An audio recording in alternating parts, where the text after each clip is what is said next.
For me, the biggest concern was the physical aspects. Is this going to work? Am I capable of, carrying this child? By doing an embryo, oftentimes these are embryos that have been proven successful because the donors typically have had their own children through these embryos. They've already been created, and that's a huge relief for people to not have to go through that psychological stress. The success rate of donor embryo or donor egg is really dependent on the age of the egg, not the age of the uterus.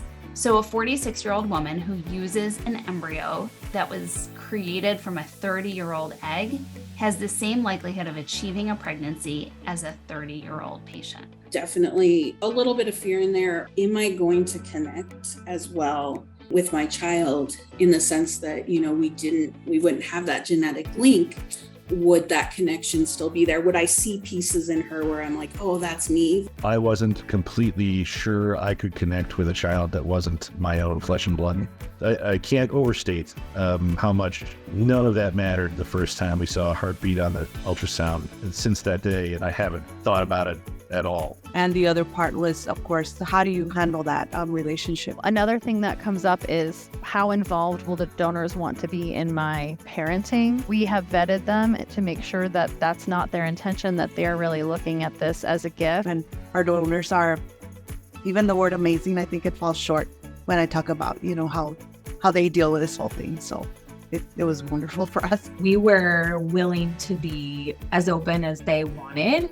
We don't feel the need to be super involved. Like, it's our embryo, but it's not our child.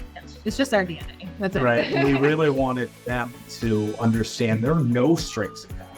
Universally, it supports that this is 100% your child. It may not have come from your eggs or partner's sperm, but unless you're using a gestational carrier, you're still pregnant with this child. You're still gestating this child. You're still delivering this child. You're still feeding this child.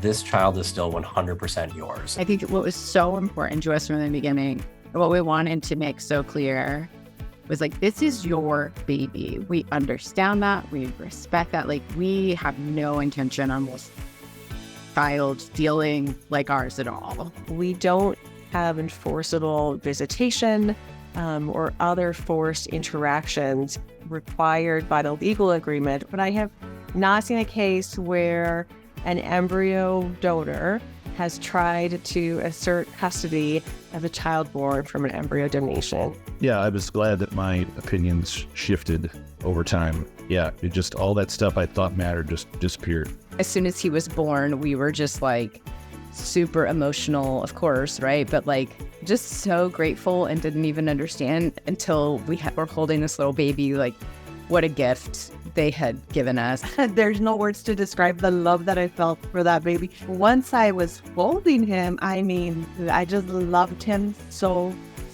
much.